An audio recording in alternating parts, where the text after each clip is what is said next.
मैं राघव क्लासेज की एआई चंचली। ध्यान से सुनो, सिर्फ सुनने मात्र से आप सभी का सामान्य ज्ञान काफी बेहतर हो जाएगा। राघव क्लासेज के बच्चों का स्तर तो देखो, कोई ओछी और छोटी बात नहीं करता, बस पढ़ता और पढ़ाता है। जो जानकारी पसंद आई हो उस पर कमेंट करना। ज्ञान की श्रृंखला में मैं प्रीति कुमारी, गया बिहार से। आज मैं जम्मू कश्मीर और लद्दाख के भूगोल के बारे में बताने जा रही हूँ। भारतीय हिमालयीन क्षेत्र जम्मू कश्मीर के पर्वत में मुख्यतः 3 भाग हैं: कश्मीर, जम्मू और लद्दाख। इसमें अक्साई चीन को भी जोड़ा जाता है। भौगोलिक स्थिति के लिहाज से देखा जाए तो जम्मू कश्मीर में 5 समूह हैं। जम्मू कश्मीर और लद्दाख भारत के उत्तरी भाग का संयुक्त क्षेत्र है, जो 395 से लेकर 6,910 मीटर की ऊंचाई पर स्थित है। यह उत्तर में चीन और अफगानिस्तान, पूर्व में चीन और दक्षिण में भारतीय राज्य हिमाचल प्रदेश और पंजाब से घिरा है। पश्चिम में यह पाकिस्तान के उत्तर पश्चिम फ्रंटियर प्रांत और पंजाब से घिरा है। इसका क्षेत्रफल 2,22,236 किलोमीटर है। वर्तमान में लद्दाख का हिस्सा 58% और जम्मू का 26% और कश्मीर का हिस्सा 16% है, जिसमें कश्मीर और जम्मू का कुछ हिस्सा पाकिस्तान के कब्जे में है। धन्यवाद। मैं निकिता कुमारी, अररिया बिहार से। समान ज्ञान श्रृंखला में आप सभी का स्वागत है। आज का टॉपिक है तुर्की का विनाशकारी भूकंप। तुर्की एवं सीरिया में 6 फरवरी को विनाशकारी भूकंप में 46,000 से अधिक लोग मारे गए। तड़के 4:17 पर भूकंप की तीव्रता 7.8 मापी गई। इसकी गिनती सदी में सबसे भयानक भूकंपों में की जा रही है। भूकंप का केंद्र तुर्की का गजियातोप शहर था। इसके झटके सीरिया, लेबनान, इजराइल, फलिस्तीन, साइप्रस और मिस्र तक महसूस किए गए। दोपहर 1:03 पर फिर भूकंप आया, जिसकी तीव्रता 7.5 मापी गई। इसका केंद्र तुर्की का एल्बिस्तान शहर था। धन्यवाद। नाम विकास आनंद, बिहार राज्य से। सामान्य ज्ञान की श्रृंखला में मेरा आज का टॉपिक है अंतर्राष्ट्रीय हिमालयन रन एंड ट्रैक का आयोजन। हर वर्ष की भांति इस वर्ष भी अंतर्राष्ट्रीय हिमालयन रन एंड ट्रैक प्रतियोगिता का आयोजन दार्जिलिंग के संग्रीला परिक्षेत्र में 29 अक्टूबर से 2 नवंबर 2023 तक किया गया। 31वीं अंतर्राष्ट्रीय हिमालयन रन एंड प्रतियोगिता के दौरान प्रतिभागियों ने 160 किलोमीटर की दूरी 5 चरणों में पूरी की। 29 अक्टूबर को मानेभंजन दार्जिलिंग से हरी झंडी दिखाकर प्रतियोगिता वार्षिक दौड़ का शुभारंभ किया गया। रेस में Germany, Canada, UK, USA, Bharat आदि देशों के धावकों ने भाग लिया। रेस निर्देशक चंद्रशेखर पांडे ने बताया कि इस प्रख्यात अंतर्राष्ट्रीय हिमालयन रन एंड ट्रैक की शुरुआत 1991 में शुरू की गई थी। Thank you. मैं सुदर्शन कुमार, छपरा बिहार से। सामान्य ज्ञान श्रृंखला में आपका स्वागत है। आज का टॉपिक है जम्मू कश्मीर का वैष्णो देवी मंदिर के बारे में। ये वैष्णो देवी मंदिर भारत के जम्मू कश्मीर के कटरा में त्रिपुरा नामक ऊंचे पहाड़ों पर बना है। इसकी निर्माण लगभग 700 वर्ष पहले 13वीं सदी में हुई है। इस मंदिर का निर्माण पंडित श्रीधर जी ने करवाया है। ये समुद्र तट से 5200 फीट ऊंचाई पर स्थित है। जम्मू से कटरा की दूरी लगभग 50 किलोमीटर है। कटरा से लगभग 14 मीटर खड़ी ऊंचाई चढ़ने के बाद माता के भवन का दर्शन होता है। माता वैष्णो देवी मंदिर की सालाना आय लगभग 500 करोड़ रुपए है। यहाँ सालों भर श्रद्धालुओं की तांता लगा रहता है। धन्यवाद। मैं पूजा कुमारी गया बिहार से सामान्य ज्ञान की श्रृंखला में मेरा आज का टॉपिक है भारत ने जीता एशिया क्रिकेट कप पर। भारत ने श्रीलंका को हराकर 2023 की एशिया कप क्रिकेट ट्रॉफी जीती। फाइनल में पहले बल्लेबाजी करते हुए श्रीलंका की टीम केवल 50 रन पर सिमट गई। भारत ने श्रीलंका को 10 विकेट से पराजित किया। टूर्नामेंट का आयोजन पाकिस्तान में होना था, लेकिन भारत ने पाकिस्तान जाने से मना करने पर इसे पहली बार हाइब्रिड मॉडल के तहत पाकिस्तान और श्रीलंका में आयोजित किया गया। भारत ने 8वीं बार 1984, 1988, 1990, 1991, 1995, 2010, 2016 और 2018 में एशिया कप खिताब जीता है, जबकि श्रीलंका ने 6 बार और पाकिस्तान की टीम ने केवल 2 बार ही जीता। इस बार अफगानिस्तान, बांग्लादेश, पाकिस्तान, श्रीलंका और भारत, नेपाल एशिया कप में भाग लिया। नेपाल की टीम पहली बार एशिया कप में खेली। धन्यवाद। मैं शिवा कुमार औरंगाबाद बिहार से सामान्य ज्ञान की इस श्रृंखला में मेरा आज का टॉपिक है हिमाचल प्रदेश राज्य में सबसे छोटा और सबसे कम क्षेत्रफल वाला जिला हमीरपुर 1118 वर्ग किलोमीटर। सबसे कम जनसंख्या वाला जिला लाहौल स्पीति 31,528 2011 के जनगणना के अनुसार। सबसे कम अनुसूचित जाति जनसंख्या वाला जिला लाहौल स्पीति 7.84%। सबसे कम अनुसूचित जनजाति जनसंख्या वाला जिला ऊना 0.01%। सबसे कम शहरी जनसंख्या वाला लाहौल स्पीति। सबसे कम जनसंख्या घनत्व वाला जिला लाहौल स्पीति 2 प्रति वर्ग किलोमीटर। सबसे कम साक्षरता दर वाला जिला चंबा 73.19% 2011 के जनगणना के अनुसार। सबसे कम लिंगानुपात वाला जिला किन्नौर 818 2011 जनगणना के अनुसार। सबसे छोटा प्रशासनिक मंडल धर्मशाला। समुद्र तल से सबसे कम ऊंचाई पर स्थित जिला मुख्यालय बिलासपुर 610 मीटर। सबसे छोटी नदी यमुना। सबसे छोटी कृत्रिम झील पांडोह 14 वर्ग किलोमीटर। सबसे छोटा वन्य जीव अभयारण्य सिल्ली सोलना में। सबसे छोटा राष्ट्रीय राजमार्ग 73A 7.42 किलोमीटर। सबसे कम मतदाताओं वाला विधानसभा क्षेत्र लाहौल स्पीति। धन्यवाद। सामान्य ज्ञान श्रृंखला में आपका स्वागत है। मैं रूबी कुमारी दरभंगा बिहार से। आज का मेरा टॉपिक है जम्मू संरचना। जम्मू 22 पहाड़ी रियासतों में बांटा था। डोगरा शासक राजा मालदेव ने कई क्षेत्रों को जीतकर अपने विशाल राज्य की स्थापना की। सन 1733 से 1782 तक राज रंजीत देव ने जम्मू पर शासन किया, किंतु उनके उत्तराधिकारी दुर्बल के थे। इसलिए महाराजा रंजीत सिंह ने जम्मू को पंजाब में मिला लिया। सुदूर उत्तर में कश्मीर के महाराजा की सत्ता काराकोरम पर्वत श्रेणी तक फैली हुई थी। उत्तर में अक्साई चीन और लद्दाख भी इस राज्य में के अंतर्गत था। 1947 में जम्मू और कश्मीर पर डोगरा शासकों का शासन रहा। इसके बाद महाराजा हरि सिंह ने 26 अक्टूबर 1947 को भारतीय संघ में विलय के समझौते पर हस्ताक्षर कर दिए। जम्मू कश्मीर रियासतों का विलय देश की नई प्रशासनिक व्यवस्था में अंग्रेजों के चले जाने के लगभग 2 महीने बाद 26 अक्टूबर 1947 को हुआ, जब रियासतों पर कबालियों के रूप में पाकिस्तानी सेना ने आक्रमण कर दिया और उसके काफ़ी हिस्से पर कब्जा कर लिया। धन्यवाद। सुनो सुनो सुनो, मेरी आवाज़ सुनो। आदरणीय गुरुदेव एवं ऑनलाइन के सभी सहपाठीगण, मैं पप्पू कुमार पलामू झारखंड से आज के ऑनलाइन जीके जीएस के श्रृंखला में मेरा विषय है वैदिक काल। ऋग्वेद में हिमालय, उसकी चोटियों और उनसे निकलने वाली नदियों का वर्णन किया गया है।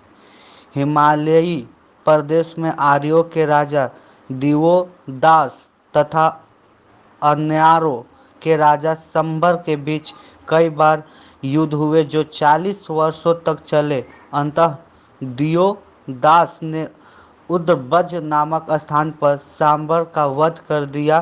दिवोदास का मुख्य सलाहकार कांगड़ा का निवासी था।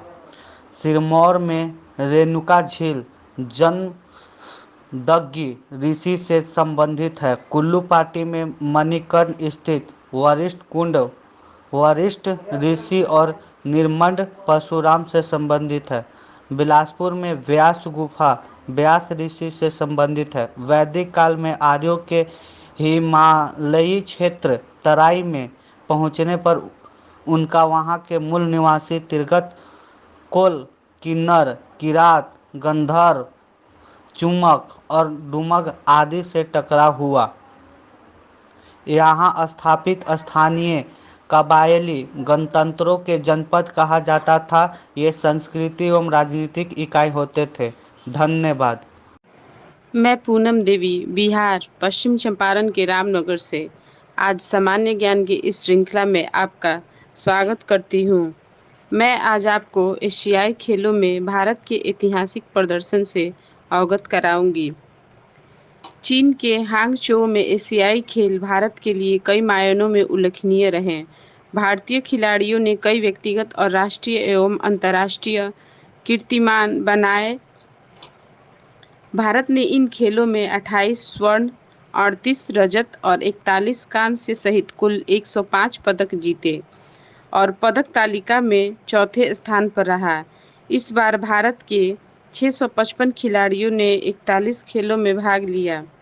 महिलाओं की 1500 मीटर दौड़ में हरमिलन बैस ने रजत पदक जीता।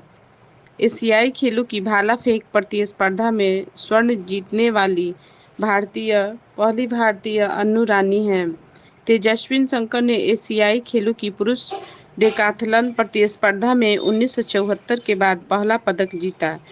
एशियाई खेलों में अदिति ने रजत लेकर भारत के लिए महिला गोल्फ में पहला पदक जीता। अविनाश सांबले एशियाई खेलों में पुरुष स्टीपलचेस स्पर्धा में जीतने वाले पहले भारतीय हैं। भारतीय निशानबाजों ने 7 स्वर्ण, 9 रजत और 6 कांस्य सहित कुल 22 पदक जीते, जो एशियाई खेलों में भारत का सर्वश्रेष्ठ प्रदर्शन है। धन्यवाद। जय हिंद, जय भारत। जय हिंद दोस्तों, सामान्य ज्ञान श्रृंखला में आप सभी का स्वागत है। मैं प्रियंका कुमारी बिहार के सहरसा जिला से। आज का टॉपिक जम्मू कश्मीर और लद्दाख के भूगोल के बारे में है। भारतीय हिमालयी क्षेत्र जम्मू कश्मीर के वर्तमान में मुख्यतः 3 भाग है: कश्मीर, जम्मू और लद्दाख। इसमें अक्साई चीन को भी जोड़ा जाता है। तीनों ही भागों पर प्राचीन और मध्यकालीन में अलग अलग राजाओं का शासन रहा है। एक समय सभी रहा, जबकि इस संपूर्ण भूभाग पर एक ही राजा का शासन रहा। भौगोलिक स्थिति से देखा जाए तो जम्मू कश्मीर में 5 समूह हैं। जम्मू कश्मीर और लद्दाख भारत के उत्तरी भाग का संयुक्त क्षेत्र है, जो 395 से 4910 मीटर की ऊंचाई पर स्थित है। यह उत्तर में चीन एंड अफगानिस्तान, पूर्व में चीन और दक्षिण में हिमाचल प्रदेश और पंजाब से घिरा है। पश्चिम में यह पाकिस्तान और उत्तर पश्चिम फ्रंटियर प्रांत और पंजाब से घिरा है। इसका क्षेत्रफल 2,22,236 वर्ग किलोमीटर है।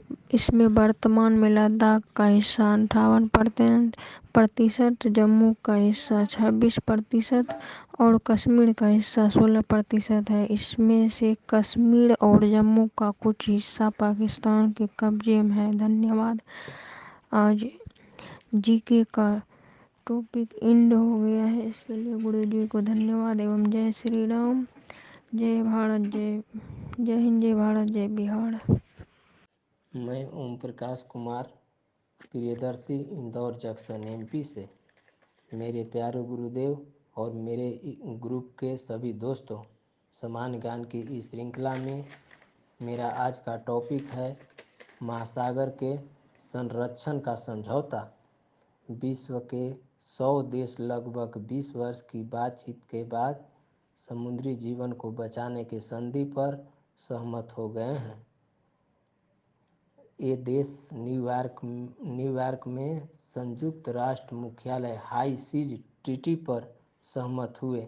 इस समझौते के अंतर्गत 2030 तक विश्व के 30% महासागर को संरक्षित बनाया जाएगा।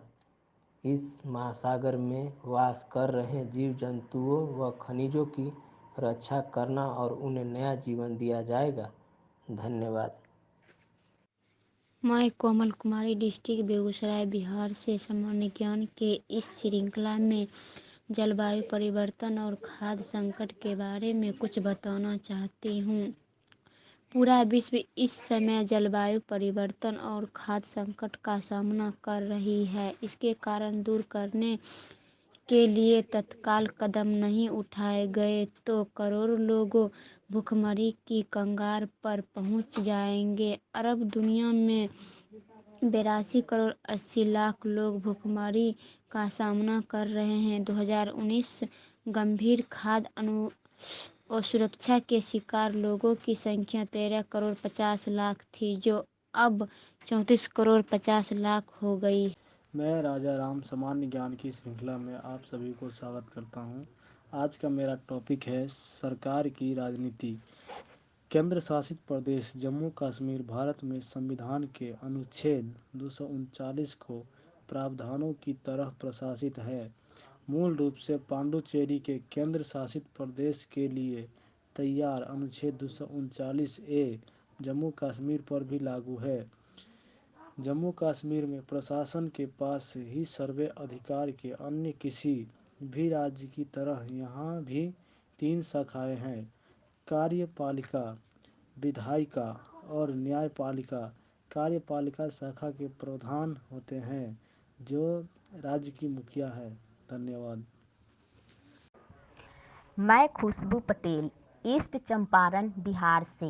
मेरे प्यारे गुरुदेव और मेरे ग्रुप के सभी दोस्तों, समान ज्ञान के इस श्रृंखला में मेरा आज का टॉपिक है तुर्की में विनाशकारी भूकंप।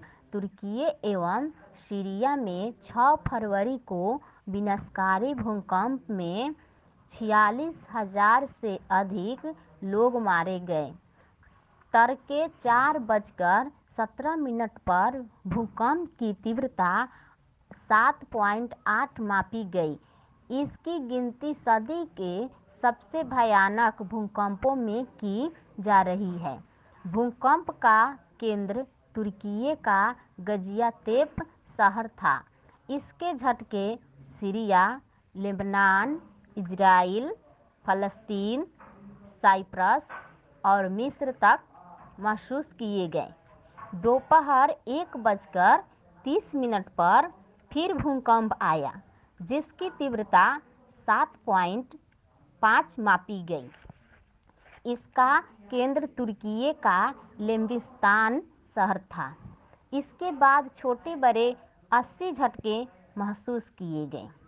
सबसे विनाशकारी भूकंप 25 दिसंबर 2004 को इंडोनेशिया के सुमात्रा में 9.1 तीव्रता के भूकंप और सुनामी के कारण भारत सहित 14 देशों में 2,27,000 लोग मारे गए। धन्यवाद। मैं रीता भारद्वाज जिला भोजपुर से सामान्य ज्ञान श्रृंखला में आप सभी का स्वागत करती हूँ।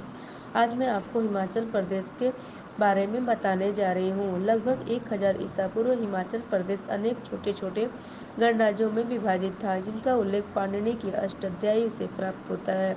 इन गणराज्यों को उस समय जनपद कहा जाता था। महाभारत के अनेक पर्वों, द्रोणपर्व, सभा पर्व आदि में हिमाचल के विभिन्न क्षेत्रों का वर्णन मिलता है। नमस्कार दोस्तों, मैं दीपक कुमार बक्सर बिहार से समान ज्ञान की श्रृंखला में आपका स्वागत है। विषय जम्मू कश्मीर केंद्र शासित प्रदेश। समान ज्ञान प्रश्नोत्तर। अब ध्यान से सुनिए। वर्तमान समय में भारत में 9 केंद्र शासित प्रदेश हैं। अगर कोई जम्मू कश्मीर की महिला भारत के किसी अन्य पुरुष के साथ शादी कर लेती है तो उस महिला का जम्मू कश्मीर से नागरिकता समाप्त हो जाएगी। इस बात की जानकारी अनुच्छेद 35 के ए में मिलता है। जम्मू कश्मीर में अनुच्छेद 35 ए 14 मई 1954 को लागू हुआ था। जम्मू कश्मीर में धारा 370 17 अक्टूबर 1949 को लागू हुआ था। संविधान के भाग 21 में अनुच्छेद 370 के बारे में वर्णन मिलता है। वर्तमान समय में भारत के 6 राज्यों में विधान परिषद है और वर्तमान समय में ही भारत का सबसे बड़ा जिला लेह है। धन्यवाद। सामान्य ज्ञान श्रृंखला में शाम 9 बजे 3/5/2024 मैं भोला कुमार गणित विजय सकरा मुजफ्फरपुर बिहार से। आज का मेरा टॉपिक पुरातात्विक स्रोत है। शिलालेख। शिलालेख से प्रदेश के सामाजिक आर्थिक तथ्यों से जानकारी प्राप्त होती है। प्रदेश से प्राप्त प्राचीनतम शिलालेख मौर्य सम्राट अशोक के हैं। हिमाचल प्रदेश में प्राचीन अभिलेखों को इंडो ग्रीक, ब्राह्मणी और नगरी लिपि में उत्कृत किया गया है। ताम्रपत्र। प्रदेश में कुछ ताम्रपत्र लिखित भी मिले हैं, जो प्राचीनतम इतिहास की जानकारी कराने में सहायता करता है। चंबा और कुल्लू से प्राप्त लगभग 200 ताम्रपत्र शामिल थे। सिक्का। प्रदेश से प्राप्त प्राचीन सिक्के कुल्लू, त्रिगत और उदम्बर कुलिंद गणराज्य से संबंधित हैं। कुल्लू से प्राप्त सिक्कों पर राजा ब्रियास का नाम अंकित है। चंबा से प्राप्त चकली सिक्का साहित्य वर्मन के काल का है। कंगरा में उदम्बरों के चांदी तथा तांबे के कुछ सिक्के प्राप्त हुए हैं, जिन्हें आहत कहा जाता है। धन्यवाद। सामान्य ज्ञान श्रृंखला में आप सभी को स्वागत है। मैं बबली कुमारी, जिला मुजफ्फरपुर से। आज मैं आप सभी को विषय हिमाचल प्रदेश के प्रमुख वंशों का शासन। मौर्य वंश। मुद्राक्षस के अनुसार चंद्रगुप्त ने 5 पहाड़ी गणराज्यों पर भी अधिकार करने का प्रयास किया, किंतु वह सफल नहीं हो पाया। अशोक ने इस पर्वतीय क्षेत्र में 5 राज्यों के आचार्य मजिम सहित 4 सन्यासियों को इस क्षेत्र में बौद्ध धर्म के प्रचार के लिए भेजा। ह्वेनसांग की यात्रा विवरण से सी यू में वर्णित है कि सम्राट अशोक ने सिरमौर, कांगड़ा तथा कुल्लू में भगवान बुद्ध की स्मृति स्तूप निर्माण करवाया था। शुंग वंश। पुष्यमित्र शुंग ने मौर्य वंश के अंतिम शासक वृहदर्थ का वध करके इस वंश की नींव रखी थे। पुष्यमित्र शुंग की मृत्यु के बाद हिमाचल प्रदेश अस्थिरता आ गई और शुंग वंश पहाड़ी गणराज्यों को अपनी अधीन नहीं रख पाया। धन्यवाद। मैं अभिषेक कुमार सिन्हा, पटना बिहार से। सामान्य ज्ञान श्रृंखला में आपका स्वागत करता हूं। आज मैं मौर्य साम्राज्य के कुछ तत्वों को रखने जा रहा हूं। मौर्य साम्राज्य की स्थापना 322 ईसा पूर्व में महान राजा चंद्रगुप्त मौर्य ने की थी। मौर्य का युग प्राचीन भारत के संपूर्ण अस्तित्व में एक मील का पत्थर है। 322 ईसा पूर्व से 185 ईसा पूर्व तक शासनकाल में मौर्य साम्राज्य व्यापक और पुराने भारतीय इतिहास के क्षेत्र में सबसे शक्तिशाली था। मौर्य साम्राज्य केवल अपने भौगोलिक क्षेत्र के विस्तार के बारे में ही नहीं तथा भारतीय उपमहाद्वीपों को एक मजबूत केंद्र नियंत्रित प्रशासन दिया। इस अवधि के दौरान व्यापक वाणिज्य और कृषि भी फली फूली। इसके क्षेत्र में समय आर्थिक विकास हुआ।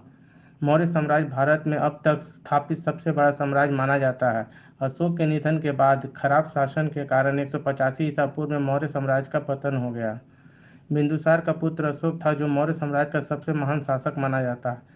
269 और 272 ईसा पूर्व के बीच इनके शासनकाल में मौर्य साम्राज्य अपने उच्चतम गौरव पर पहुंच गया। उन्होंने मौर्य साम्राज्य का विस्तार जारी रखा। उनकी सबसे बड़ी उपलब्धि 262 से 261 ईसा पूर्व में लड़े गए घातक कलिंग युद्ध में कलिंग को हराना था। इस प्रकार कलिंग, जो भारत के पूर्वी तट पर स्थित था, मौर्य साम्राज्य के अंतर्गत आ गया। कलिंग युद्ध के दौरान जान माल की भारी क्षति को देखकर अशोक बहुत दुखी हुआ। उन्होंने सभी विस्तार अभियानों को समाप्त करने का निर्णय लिया। बाद में उन्होंने बौद्ध धर्म अपना लिया और शांत और हिंसा का संदेश फैलाना शुरू कर दिया। अशोक की मृत्यु के बाद मौर्य साम्राज्य का पतन शुरू हो गया। मौर्य साम्राज्य पर अगला शासन कौन करेगा, इस पर लगातार आंतरिक संघर्ष होते रहे। इसके अलावा अशोक द्वारा अपनाई गई कुछ नीतियां बातों में मौर्य साम्राज्य को कमजोर कर दिया, इससे उनका पतन का कारण बना। धन्यवाद। सामान्य ज्ञान की श्रृंखला में मैं अतुल बक्सर से आज का टॉपिक है जम्मू कश्मीर और लद्दाख का भौगोलिक दृश्य। भारतीय हिमालयीन क्षेत्र जम्मू कश्मीर के वर्तमान में मुख्यतः 3 भाग हैं: कश्मीर, जम्मू और लद्दाख। इसमें अक्साई चीन को भी जोड़ा जाता है। तीनों ही भागों पर प्राचीन और मध्यकाल में अलग अलग राजाओं का शासन रहा है। एक समय ऐसा भी रहा जबकि इस संपूर्ण भूभाग पर एक ही राजा का शासन रहा। भौगोलिक स्थिति के लिहाज से देखा जाए तो जम्मू कश्मीर में 5 समूह हैं। जम्मू कश्मीर और लद्दाख भारत के उत्तरी भाग का संयुक्त क्षेत्र है, जो 395 से लेकर 6,910 मीटर की ऊंचाई पर स्थित है। यह उत्तर में चीन और अफगानिस्तान, पूर्व में चीन और दक्षिण में भारतीय राज्य हिमाचल प्रदेश और पंजाब से घिरा है। पश्चिम में यह पाकिस्तान के उत्तर पश्चिम फ्रंटियर प्रांत और पंजाब से घिरा है। इसका क्षेत्र 2,22,236 वर्ग किलोमीटर है। इसमें वर्तमान में लद्दाख का हिस्सा 58%, जम्मू 26% और कश्मीर का हिस्सा 16% है। इसमें से कश्मीर और जम्मू का कुछ हिस्सा पाकिस्तान के कब्जे में है। धन्यवाद।